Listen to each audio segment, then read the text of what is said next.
exclusiva. Exclusiva Band News FM. Quando tem esse som no ar, tem informação importante apurada com exclusividade pela Band News FM. Por isso, o Pablo Fernandes já está aqui no estúdio. Ontem, nesse mesmo horário, inclusive, a gente estava falando aqui, trazendo informação sobre o senador Márcio Bittar, que foi o que mais gastou com a cota parlamentar. E ele é o relator do Renda Cidadã, do futuro Renda Cidadã, se é que será esse mesmo o nome, né? A gente discute tanto de onde virão os recursos para financiar o Renda Cidadã. Pois bem, o senador lidera o ranking de quem mais gastou com a cota parlamentar. Há ilegalidade? Não. Imoralidade já é um outro assunto, né? Gastar no momento em que a gente fala tanto sobre necessidade de enxugar, de apertar os cintos, né? De todo mundo dar a sua dose de contribuição. Aí hoje o Pablo Fernandes preparou um novo levantamento também com apuração aqui exclusiva da Band News FM, apontando para os parlamentares que têm muitos, mas põe muitos, dezenas de assessores. Fala aí, Pablo, bom dia. Bom, como você mesmo falou, Sheila, bom dia Carla, bom dia Megali. Márcio Bittar, relator do Renda Cidadã, foi o que mais gastou no ano passado com uma cota, e ele tem 48 assessores. Com base nisso, a gente foi atrás dos assessores de todos os senadores na lista ali dos parlamentares listados no Senado. Bom, o líder desse ranking é o Isalci Lucas, do PSDB do Distrito Federal. Ele lidera esse ranking de assessores no Senado. A gente tem uma tabela ali para quem está acompanhando online. Ele tem 83 assessores. Ele é do Distrito Federal, curioso, né?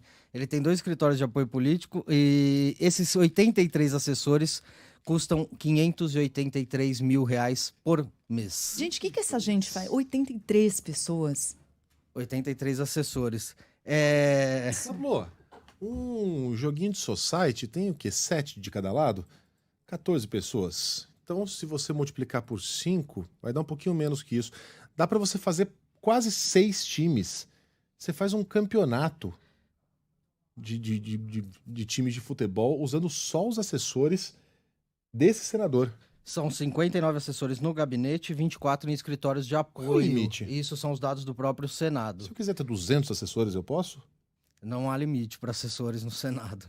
E, bom, só até setembro o gasto com esses assessores, os 83 do Isalci, foi de R$5.700.000, isso nos 9 primeiros meses do ano. Na lista de transparência do Senado, para quem estiver curioso também, está lá o nome de todos os assessores dele listados, você consegue acessar todos os nomes. Bom, depois dele aparece Eduardo Gomes, do MDB do Tocantins. Ele tem 72 assessores, ao custo aí de R$555 mil por mês aos cofres públicos. Lucas Barreto, do PSD do Amapá, vem na sequência com 68 assessores. Custam aí R$468 mil por mês aos cofres públicos.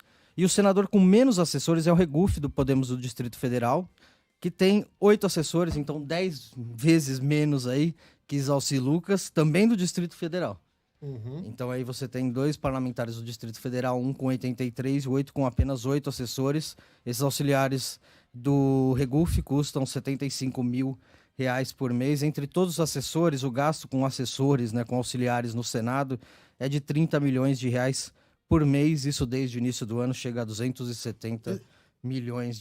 Esse Regufe é aquele que quando chegou a Brasília abriu mão de tudo, né? Exato, custo zero o mandato dele até agora. Não quero apartamento, não quero carro oficial, não não quero nada. gasolina, não quero verba para cota. correio. Ele tem esse mérito aí. 8 assessores. Portanto, se o cara que abriu mão de tudo falou, não, eu preciso de 8 assessores, é porque precisa, né? E realmente o parlamentar precisa. Ele vai redigir um documento ali, ele precisa de uma assessoria jurídica, por exemplo. Ele não tem como estar em 2 lugares ao mesmo tempo. Então tem uma sessão no plenário e uma sessão da Comissão de Constituição e Justiça. Ele precisa de um assessor para acompanhar essa sessão e atualizá-lo sobre o que está acompanhando. Se o cara quiser realmente ter uma certa influência na casa, ele vai precisar de assessores. Agora, 83 pessoas, o que é? Você tem obra de prédio que não tem 83 operários.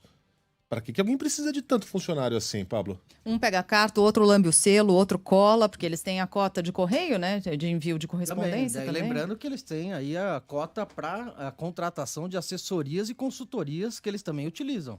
Uhum. Então, durante além dos assessores, eles ainda têm essa cota, dentro da cota parlamentar, que eles podem utilizar para contratação de assessorias e consultorias no Senado. Você tá com a lista completa aí, Pablo? Eu tô. Fala os 10 que menos assessores têm. Vamos lá. Bom, o Regufe tem 8, Stevenson Valentim do Podemos do Rio Grande do Norte tem 12, Oriovisto Guimarães do Podemos do Paraná tem 13. Esses 3 são os que menos gastaram com a cota também, tá?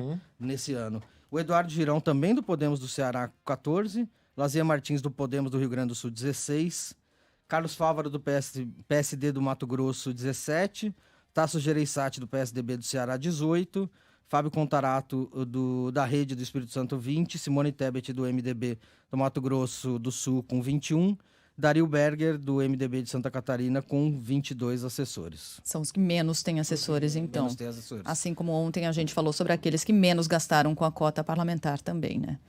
É Tem isso. uma mensagem que chegou aqui do nosso ouvinte, é um ouvinte que escreve do Rio Grande do Norte, está acompanhando a nossa programação pela internet, diz: trabalho numa escola pública que atende 1.200 alunos. Somos 90 professores. Quanta diferença, hein? Oh. Em relação a esses gabinetes dos Põe senadores. diferença São pelo nisso. menos 15 senadores que têm mais de 50 ou 50 assessores atualmente. 90 assessores trabalhando para 1.200 crianças de um lado, do outro 83 trabalhando por um senador. Exato. Tá certo essa conta aí?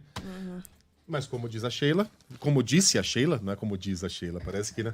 Como disse a Sheila tá certíssima, não é ilegal.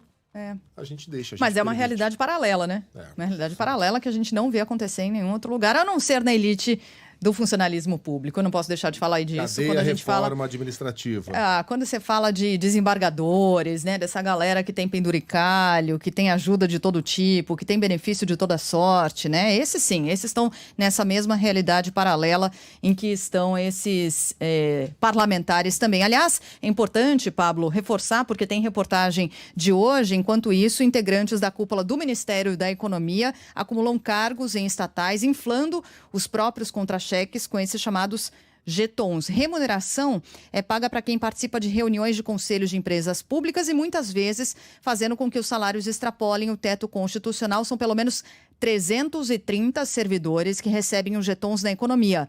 Paulo Guedes não está nessa lista, tá? Do alto escalão aparecem, entre outros, Marcelo Guaranis, que é secretário executivo da pasta, o Bruno Funchal, que é secretário do Tesouro, Valderi Rodrigues, que é secretário da Fazenda, e Bruno Bianco, da Previdência e Trabalho. Além de 5 ministros, entre eles Rogério Marinho, do Desenvolvimento Regional. O extra mensal no contra-cheque chega a R$ 30.900. E aí, além de Rogério Marinho, Marcos Pontes, da Ciência e Tecnologia, Bento Albuquerque, de Minas e Energia, Onix Lorenzoni, da Cidadania e Tarcísio Freitas, da Infraestrutura, fazem parte de conselhos de administração e recebem bonificação em todos esses casos, acima do teto constitucional, quando a gente considera esses benefícios, esses adicionais, né? Pois é. No Senado, o teto não é extrapolado porque você tem o subsídio de R$ 33.700, que não tem já o que implica ali no Senado é a questão dos excessos que você tem com o uso da cota e a liberdade que você tem para a contratação de assessores. Então ali você tem um gasto muito alto com o staff de cada senador que a gente tem hoje na República. Valeu. Pablo Fernandes trazendo informação para você, ouvinte da Band News FM. Até mais. Pablo, parabéns pelo trabalho.